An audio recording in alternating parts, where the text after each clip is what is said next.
Buenas tardes. El día de hoy nosotros vamos a continuar con la clase de motores. Sí, me había quedado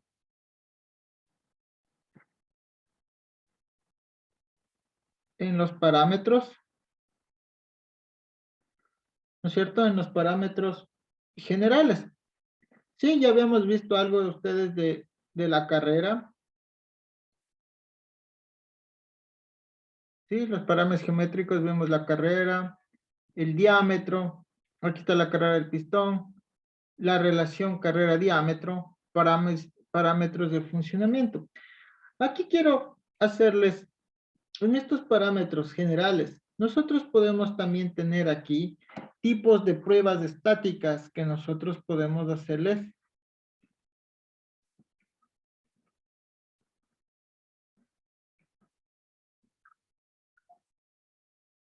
a los motores.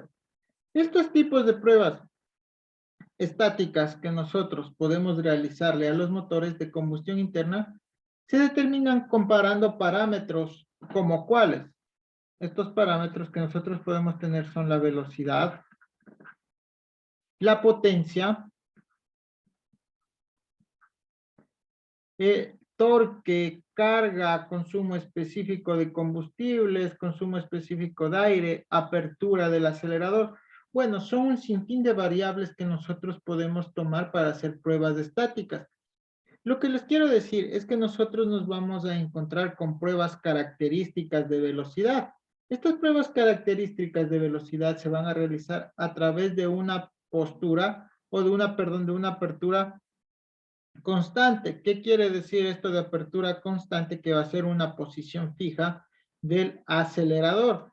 De modo que cuando este acelerador esté totalmente abierto, nosotros vamos a tener la característica externa de la velocidad.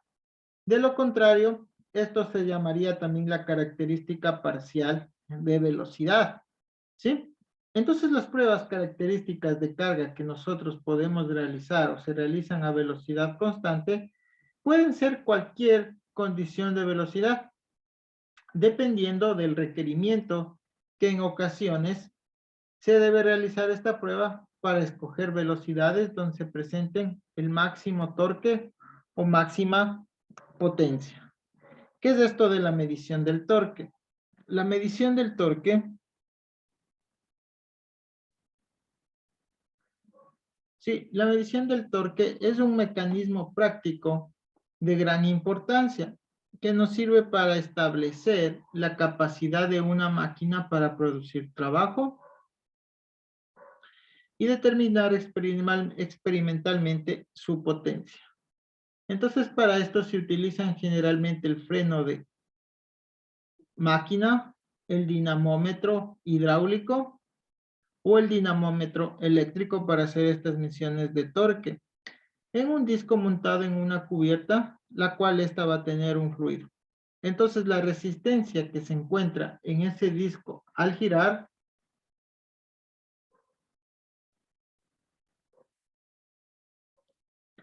¿sí?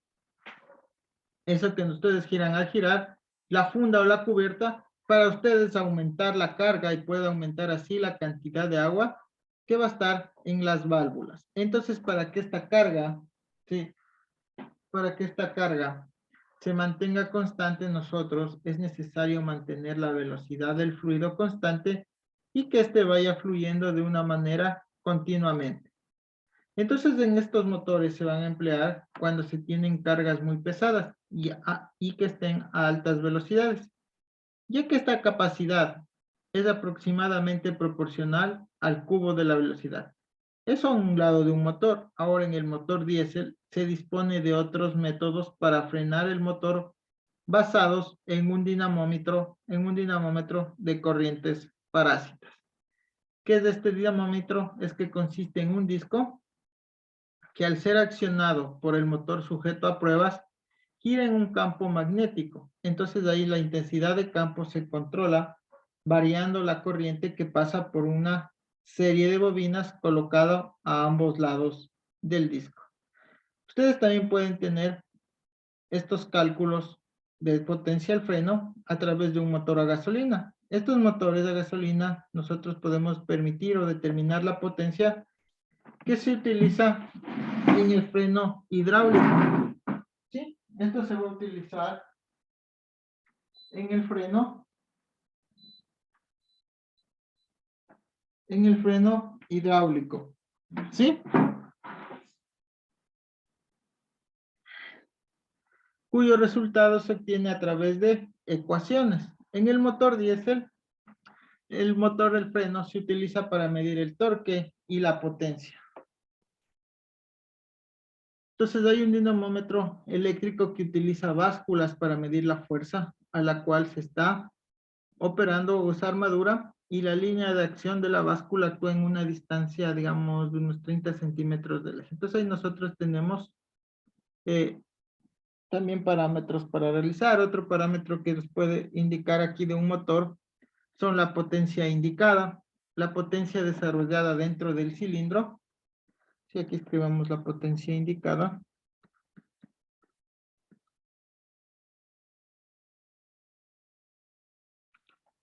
Esta potencia indicada es la que se va a desarrollar dentro del cilindro del motor, cuya expresión de los gases de combustión se conoce como potencia indicada, ¿sí? Y la designamos, o estas pueden designarse con una letra P, que es la parte de la potencia, ¿sí? La potencia es necesaria para vencer la fricción en las partes móviles de la máquina y accesorios, ¿sí? Entonces, por lo tanto, la potencia dispone también en un eje, es el inferior de la potencia desarrollada que se va a generar dentro del cilindro, ¿sí? También tenemos las fricciones, y también nosotros podemos hablar aquí en parámetros acerca de los rendimientos mecánicos. Puesto que nosotros tenemos que las presiones indicadas, ejemplo de estas presiones, que P1, la presión 1 es igual a la potencia final más la potencia de salida, entrada, perdón. ¿Qué pasa? Nosotros podemos tener de diferentes velocidades para determinar el rendimiento mecánico. ¿Qué es lo que nosotros queremos efectuar? Es la presión media efectiva. Esta presión media efectiva se determina a través de una potencia total. Esta potencia total nosotros la podemos determinar sobre la cilindrada. Es decir, que la potencia media efectiva va a ser igual a la potencia de entrada. Sí, a ver. Potencia media va a ser igual a la potencia de entrada, que multiplica un factor K. Este factor K, cuyo valor depende del tipo de motor, es decir, si tenemos un motor de 2 tiempos, va a ser 1, y el de 4 tiempos va a ser 2, ¿sí? ¿Qué lo va esto a graficar por el número, sobre el número de cilindros? ¿Sí? Por el número de cilindros, por el área del pistón, por el área del pistón, y por la carrera del pistón, ¿sí? Nosotros podemos determinar. También nosotros podemos aquí determinar factores de consumo de aire para que para que estos nos van a ayudar a corregir la potencia.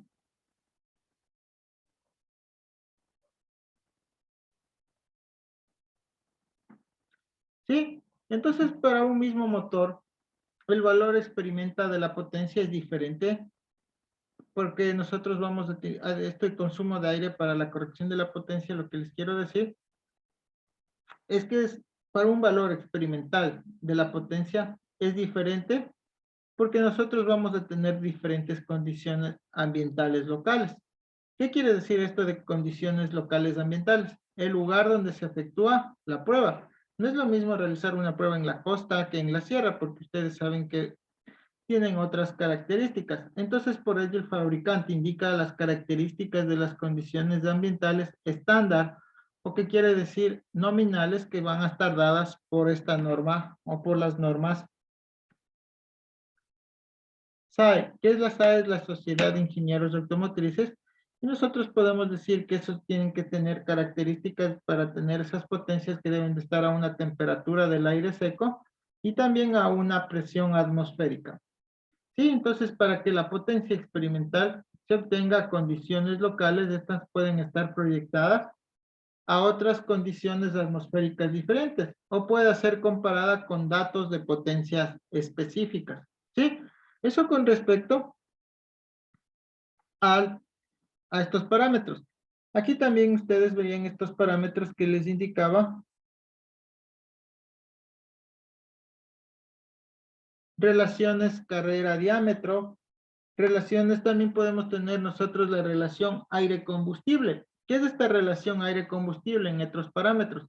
Es que al analizar el rendimiento de un motor de combustión interna, es de gran importancia nosotros determinar las cantidades relativas de aire y combustibles que van a estar presentes en la mezcla que se va a suministrar. Esta relación puede obtenerse con gran precisión mediante análisis químicos de los gases de escape. Sin embargo, también puede determinarse efectuando las mediciones por separado del aire y del combustible suministrado al motor en un tiempo determinado. Sí, donde nosotros podemos decir que esta relación aire-combustible va a ser igual al consumo real del aire, que va a ser igual al consumo real del aire bajo el consumo B, que va a ser bajo el consumo horario de combustible. Entonces ahí nosotros ¿qué decimos? Que la dosificación de la mezcla, ¿sí? Es la relación que existe entre la cantidad en peso de aire con respecto a la cantidad en peso de combustible.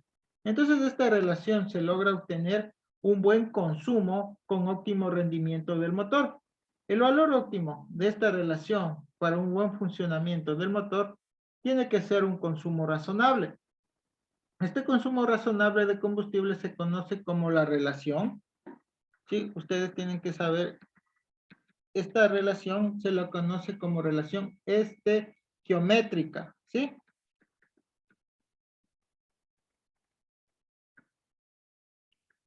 Esta relación es la relación estequiométrica y tiene valores, digamos un ejemplo, 14:7 que les dije la relación, ¿sí? Esa relación de compresión. Entonces, ¿qué quiere decir 14,7? No es a 14,7, 14,7. A ver, aquí puse mal.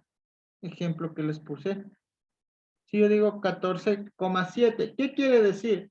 Que nosotros tenemos 14,7 kilogramos de aire, ¿sí? Por cada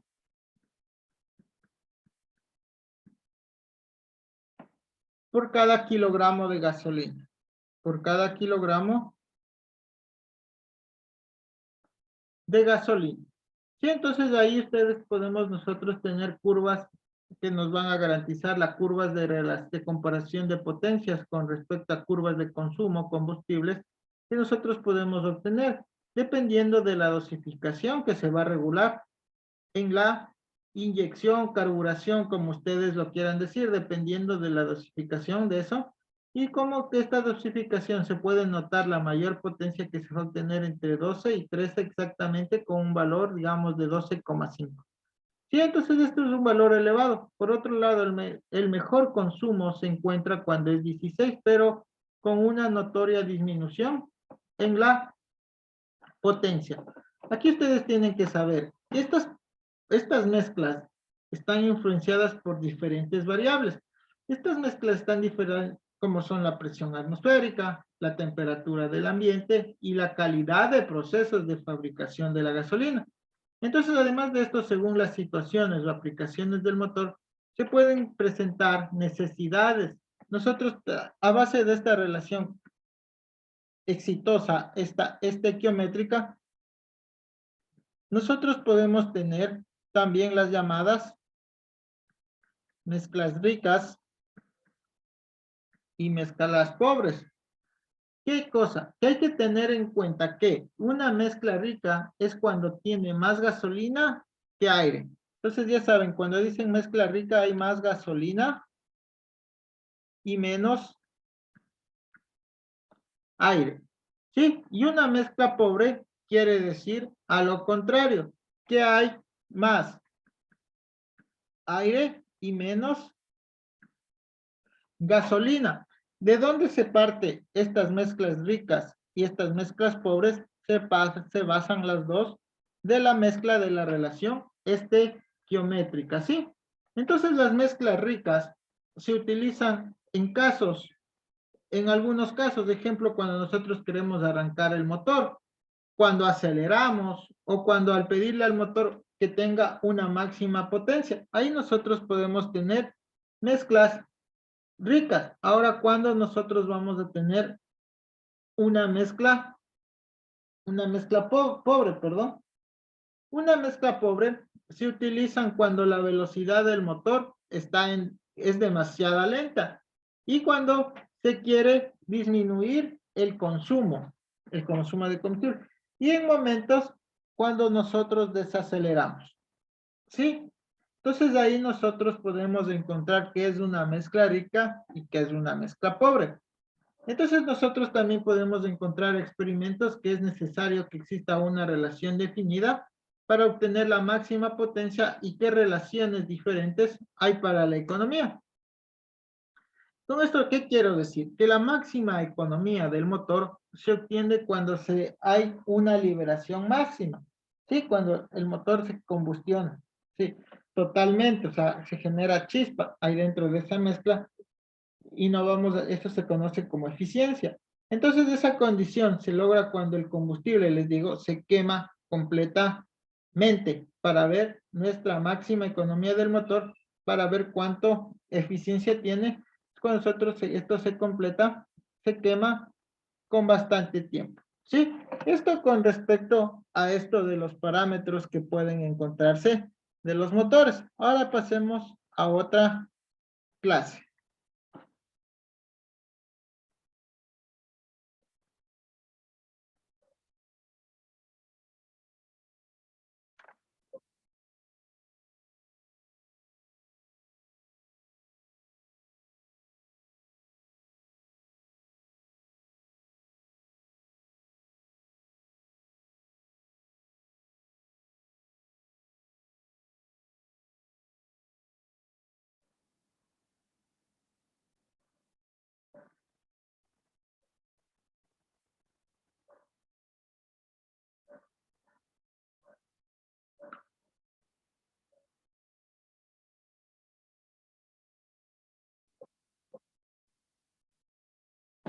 Sí, ahora nosotros vamos a ver aquí, en este tema vamos a ver lo que son las pérdidas mecánicas y curvas características de un motor, ¿sí?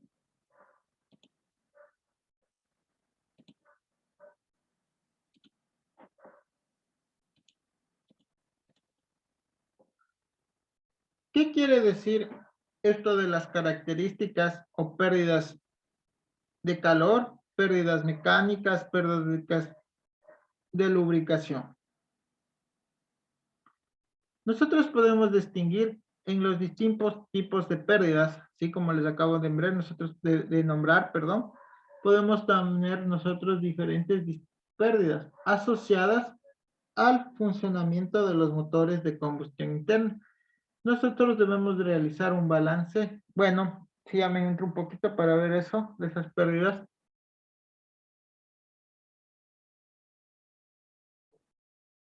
Podemos nosotros tomar esto de los balances, sí, de los balances térmicos que va a contener el motor.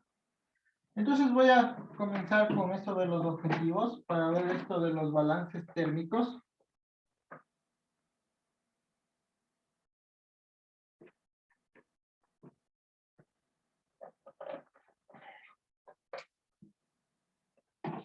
Estaba tomando un poco de...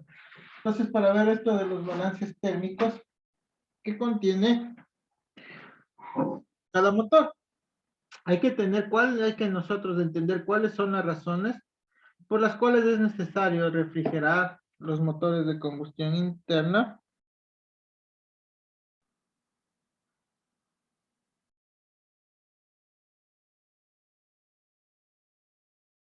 ¿sí? Los sistemas utilizados por aire o por líquidos, también identificar los factores que afectan a las pérdidas de calor y su relación. ¿Sí? Entonces nosotros vamos a identificar esas pérdidas. ¿Sí? Nosotros vamos a ver esto de las pérdidas. Sí, nosotros como introducción, ¿qué les quiero decir? Que en los motores de combustión interna alternativos, como en el resto de los motores térmicos, como son las máquinas térmicas, no es posible transformar en trabajo útil toda la energía aportada. ¿Sí? Entonces ustedes tienen que saber que no es posible. Toda esa energía que se transforma en trabajo útil va a ser toda la energía aportada mediante el combustible y que esa va a ser liberada en el proceso de combustión. Debido a que aquí hay diversas causas que se debe analizar, bueno, vamos a analizar, haciendo un pequeño resumen, que nosotros vamos a ver. Por ejemplo, si hablamos de las pérdidas, podemos tener las pérdidas de los ciclos de trabajo, en los diagramas de los motores, esto de los diagramas, este del diagrama real, sí, pérdidas mecánicas, estas son pérdidas que se pueden dar, ¿sí? De los motores de combustión interna. También en los de dos tiempos, también nosotros podemos aquí ver lo que se refiere a los rendimientos indicados, como son efectivo y mecánico, y también hacer referencia a diferentes tipos de pérdidas, que es estas se pueden resaltar en tres grandes grupos, donde nosotros vamos a tener aquí las pérdidas de calor, las pérdidas mecánicas,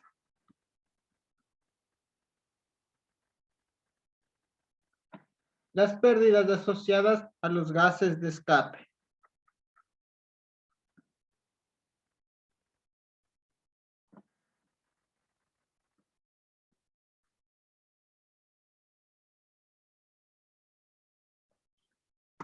Estas pérdidas, nosotros vamos a analizarle los distintos tipos de pérdida que se van a poner en manifiesto la relación que se va a dar entre cada una de ellas. Hablemos un poquito esto de las pérdidas de calor, un resumen. Las pérdidas de calor, ¿qué es lo que se refiere? Estas pérdidas de calor se refieren a la energía térmica que transfiere fundamentalmente al fluido refrigerante, pero también al lubricante o al medio ambiente a través de las paredes del motor. Aquí intervienen tres mecanismos elásticos que se llaman los mecanismos de la transmisión de calor, que ustedes han de haber escuchado. ¿Cómo se puede perder? Ustedes son por convección, ¿sí? Por conducción y por radiación. Son pérdidas que se pueden dar por pérdidas de calor. Entonces, desde un punto de vista, hablamos de esto. Esto que ustedes ven aquí es un ciclo termodinámico. Lo óptimo para el trabajo y el rendimiento sería que la evolución del fluido, ¿sí?, en el motor fuera adiabática. ¿Qué quiere decir esto de adiabático? Es que fuera un sistema completamente cerrado, donde no va a haber ni entrada ni salida de calor, ¿sí? Entonces, estas son las pérdidas que se pueden dar. Entonces, es decir, las pérdidas de calor disminuyen el trabajo, ¿sí?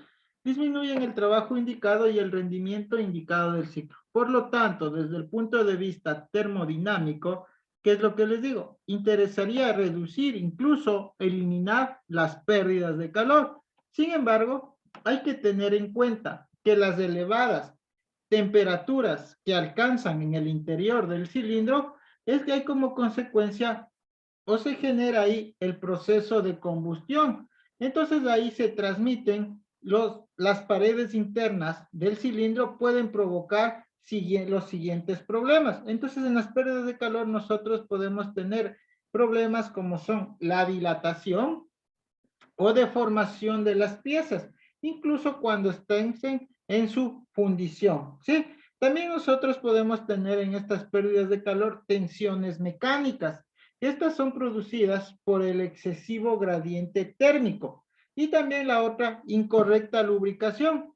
¿Por qué? Porque al tener nosotros una incorrecta lubricación, hay una excesiva temperatura. ¿Qué pasa con esta temperatura? Produce la degradación del aceite. Entonces, ¿qué es lo que les quiero decir en resumen? Que debido a ello es imprescindible, ¿sí? O sea, nosotros tenemos que de ley refrigerar el motor por exigencias mecánicas, más no termodinámicamente, ¿sí? Entonces, debido a ello es imprescindible refrigerar el motor por exigencias mecánicas, no termodinámicas, ¿sí? Eso con las pérdidas de calor.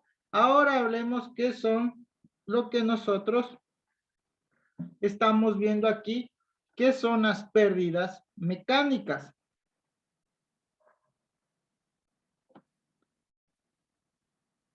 Las pérdidas mecánicas, nosotros recordemos que la potencia de pérdidas mecánicas es precisamente la diferencia entre la denominada potencia indicada y la potencia efectiva, ¿sí? Entonces aquí nosotros vamos a ver las pérdidas por potencia indicada y la potencia efectiva.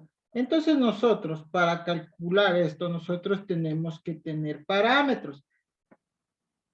Estos parámetros indicados son la potencia indicada y presión media indicada y un par indicado, ¿sí? Entonces nosotros tenemos que tener presión, potencia y par, ¿sí? Entonces estas tres van a hacer referencia al trabajo. Entonces en las pérdidas mecánicas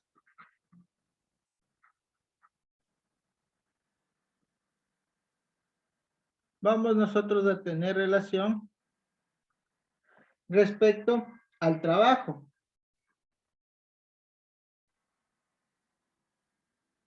¿Qué es lo que quiere decir con respecto al trabajo? Este trabajo va a ser realizado por los gases que operan dentro del cilindro, ¿sí? O sea, que están aquí, estos gases que están dentro del cilindro. Es decir, el ciclo termodinámico del motor. ¿Cuál es este ciclo termodinámico? Admisión, compresión, combustión y expansión, mientras que los parámetros efectivos hacen referencia a un trabajo útil o realmente disponibles en el eje del motor. Por lo tanto, estas pérdidas mecánicas, ¿qué es lo que va a pasar? Que tienes es un conjunto de pérdidas que provocan la diferencia entre los parámetros indicados efectivos concretamente. Ahora, toda potencia que se pierde debido a la degradación de energía mecánica, como ustedes pueden ver aquí, por fricción de superficies rozantes. Si nosotros tenemos aquí superficies rozantes, como son el rozamiento del cilindro, ¿sí? Esto de aquí, el resto del cilindro roza el cilindro. ¿Con quién roza? Con los segmentos. Son estos de aquí, o los llamados anillos, ¿no es cierto? Va a tener un pequeño roce. Entonces, esos segmentos también van a ser con el cilindro del pistón, el cilindro, pistón, segmentos, biela y cigüeñal, que van a dar estas superficies rozantes. Estos son los apoyos del cigüeñal. ¿Dónde van? ¿Con quién va a rozar? Van a rozar con los cojinetes. Sí, también pueden tener ese de rozamiento en los cojinetes del árbol de levas, válvulas, guías. Bueno, en fin, un sinnúmero de partes. Pérdidas por fricción. Entonces, ¿qué es lo que les quiero decir? También que la potencia que se emplea en el proceso de renovación de la carga, ¿qué quiere decir esto de aquí? Que estábamos viendo aquí, pérdidas por bombeo. Que estas pérdidas por bombeo se emplea en el proceso de renovación de la carga, trabajo de bombeo. Este se analiza a más profundo. Cuando ya tengamos que ver otra materia, podemos nosotros analizar esta pérdida. También nosotros podemos analizar la potencia empleada en el accionamiento de auxiliares del propio motor. ¿Qué es lo que quiere decir? Que en los que nosotros encontramos, ¿cuáles son? Que esto del bombeo también puede ser la bomba de aceite, la bomba de agua, alternador, compresor, aire acondicionado, bomba de combustible. Son algunos accionamientos a través del cigüeñal también que lo podemos encontrar, o cuando tenemos un turbo sobrealimentado. Ahora, nosotros podemos destacar que el trabajo que absorbe la renovación de la carga es inherente al funcionamiento de un motor de combustión interna y no puede eliminarse aunque ésta se reduzca tal como se lo hacía o ustedes ya lo van a ver más adelante. Entonces, un ciclo cerrado, sino que el de motores de combustión interna es necesario evacuar al exterior el producto de la combustión, como son los gases, que ya han cedido gran parte de su energía, y esto es que cedan gran parte de su energía comunicando un par útil al eje, ¿sí?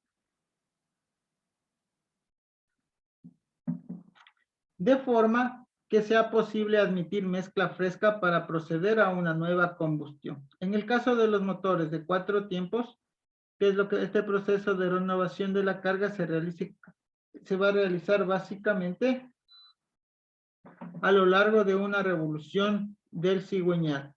Entonces, ¿qué toque les digo aquí? Que es importante precisar que las pérdidas mecánicas por la fricción interna, es decir, por rozamientos del fluido con las partes y por degradación interna, debido a los esfuerzos cortantes en el seno del fluido durante los procesos que conforman el ciclo termodinámico, basado en procesos de compresión, combustión, expansión.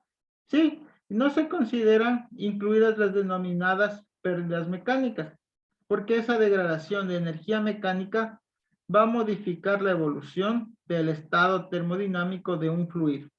Entonces nosotros también podemos calcular la potencia mecánica que desarrolla finalmente el motor y aparece realmente en forma de un par en el eje. Incluye, por lo tanto, una potencia efectiva.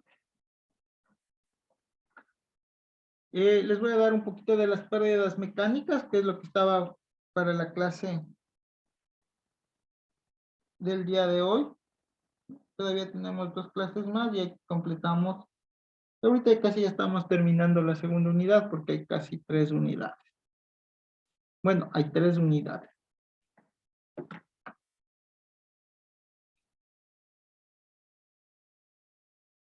Las 2 últimas veremos los temas que nos faltan, las 2 últimas clases. Entonces los gases, porque hay pérdidas asociadas a los gases de escape. Los gases de combustión que abandonan el motor durante el proceso de escape tienen asociada una energía sensible que es importante a consecuencia de su nivel de temperatura. Esta puede oscilar dentro de rangos. Sí, que estos rangos no son mayores y que van a estar dependiendo del tamaño del motor y de si está o no está un tubo sobrealimentado. ¿Sí? No tenemos un tubo sobrealimentado. Entonces la energía sensible se refiere a un estado de referencia. ¿Sí? Que estos van a corresponder a unos 25 grados de temperatura. Entonces lo habitual es que se haya una pequeña presencia de productos como el monóxido de carbono e hidrocarburos que no se hayan quemado. Entonces aquí nosotros tenemos que tener como consecuencia una combustión incompleta. ¿Qué pasa cuando nosotros tenemos una combustión incompleta? Ello implica que los gases de escape llevan asociadas una energía química que no ha sido liberada totalmente en el proceso de combustión, ¿sí? Ya que dichos productos podrían también seguir oxidándose. También hay que recordar que la termodinámica establece un rendimiento térmico máximo en estos motores. Entonces no es posible superar aún el caso de que se pudiera conseguir todos los procesos como son admisión, compresión, expansión, escape y fueran reversibles. Entonces ahí nosotros teníamos las pérdidas por fricción. Entonces se demostraba que en los motores térmicos tenemos ciclos de potencia y se obtiene la energía térmica de un foco caliente. ¿Sí? Eso con respecto a esto de los temas. Damos otro tema más, no sé qué horas son, si podemos aguantar, seguir. Me falta 5 minutos. Déjenme ver.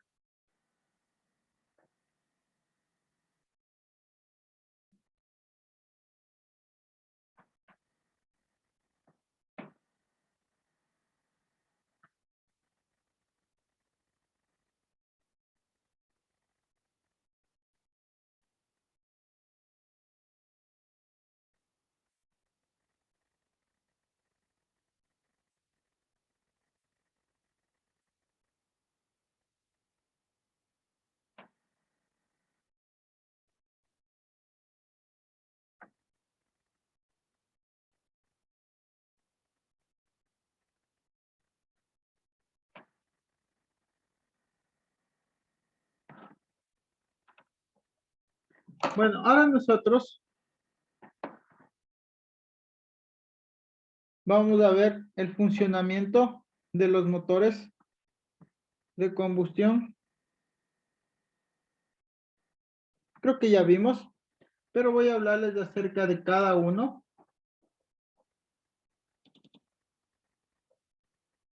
Acerca de uno de cómo están las partes del motor de combustión interna.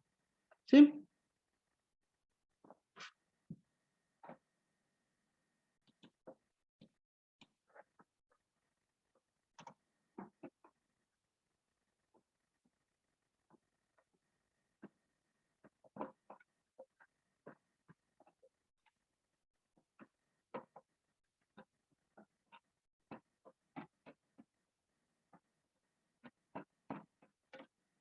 Nosotros tenemos en un motor partes, ¿no es cierto? Las partes y detalles del motor. Primero comencemos con esto del funcionamiento del motor. Ustedes saben que los primeros impulsos para arrancar el motor viene de la puesta en marcha de un motor eléctrico, ¿no es cierto? Y este motor eléctrico que recibe corriente de una batería, la marcha se encuentra engranada con una cremallera que está encajada en el volante. Entonces, cuando se enciende la marcha, hace que esto gire el volante de inercia. ¿Y qué pasa? El cigüeñal gira igualmente con este volante y hace subir y bajar los pistones. Entonces, aquí los pistones, ¿sí? Estos pistones aspiran una mezcla de aire combustible para el motor Otto o solamente aire para el diésel, el cual estos van a ser sometidos a un proceso de compresión para después de iniciar la combustión, al mismo tiempo que pasa el árbol de levas, que ustedes le ven aquí, ¿qué es lo que pasa? Este árbol de levas, accionado por el cigüeñal, abre ¿cuál? Abre estas válvulas. Estas válvulas de admisión y de escape de los cilindros en un orden correcto. Entonces, un motor de combustión interna se basa su funcionamiento en principios termodinámicos. ¿Por qué? Porque es una máquina destinada a transformar la energía calórica en energía mecánica, o sea, en trabajo. En el proceso, la mezcla de aire con algún derivado del petróleo se quema a muy alta velocidad. Entonces, en la cámara de combustión que está ubicada en la parte superior del cilindro, esta combustión hace que al subir la temperatura de los gases, estos se expandan y empujen al pistón o émbolo hacia abajo por medio de un mecanismo de biela manivela y hacen que el impulso del pistón sea transmitido y se produzca un trabajo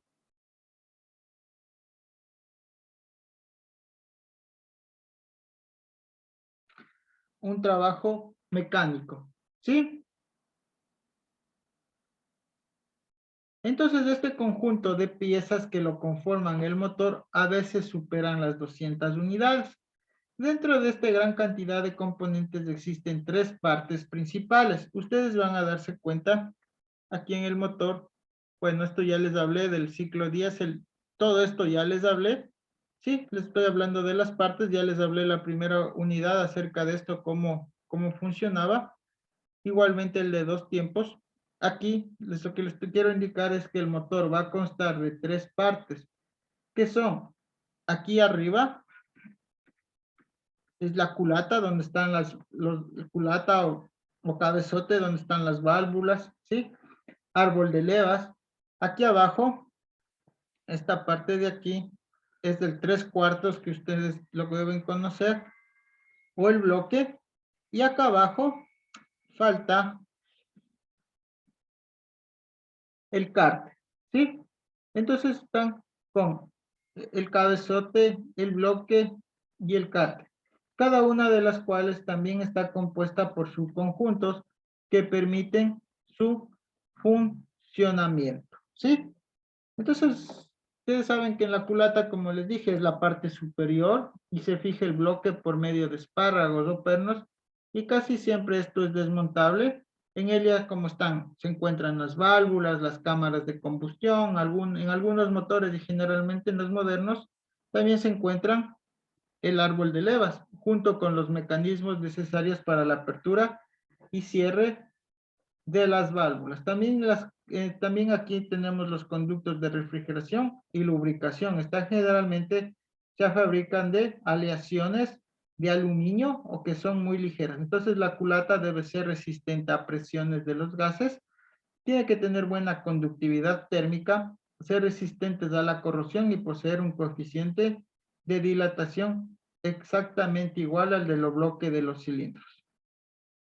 Entonces, las partes principales de una culata son las cavidades de las cámaras de combustión, las válvulas con sus guías y sellos, el eje de levas cuando se encuentra en ella y el sistema de distribución. Entonces, de ahí nosotros podemos encontrar qué es lo más que se encuentra en, en, un, en la culata, cabezote, como ustedes lo quieran llamar. Sí, bueno, nosotros vamos a hablar después acerca de la inyección directa, tipos de cámara, cuando entremos al sistema de alimentación, al sistema de refrigeración, el bloque de cilindros. Aquí termino. El bloque es la parte más grande del motor. En su interior tiene lugar la explosión de la mezcla, ¿sí? En los cilindros.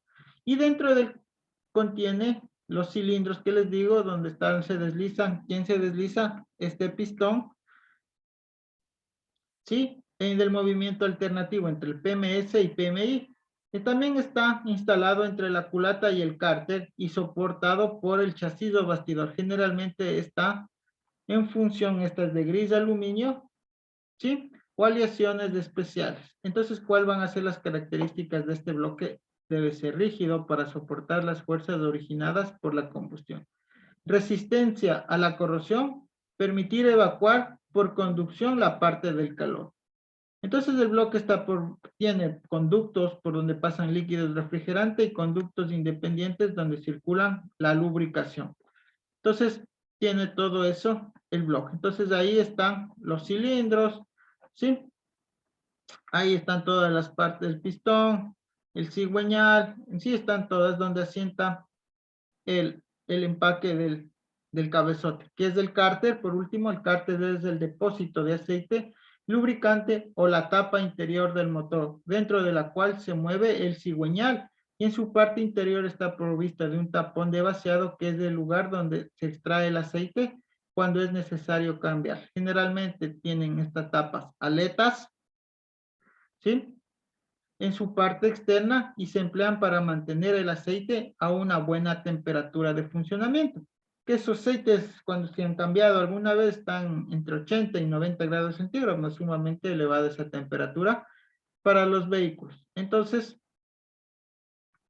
en su parte interior también debe estar provisto de un sistema conocido como rompeolas, el cual consiste en una o unas placas transversales. Existen además de un sistema de cárter, el cárter seco, el cual únicamente actúa como depósito independiente. El conjunto con el cárter y en la parte inferior del motor también se encuentra el cigüeñal, casquetes, volantes de inercia, sin fin. Bueno, esto ha sido la clase del día de hoy. Espero que les haya gustado. ¿Alguna pregunta que me quieran decir antes de concluir?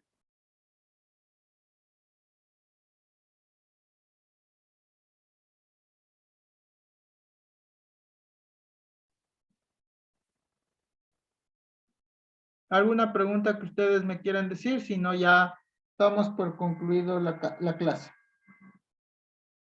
No, profe, no está entendido. Dígame.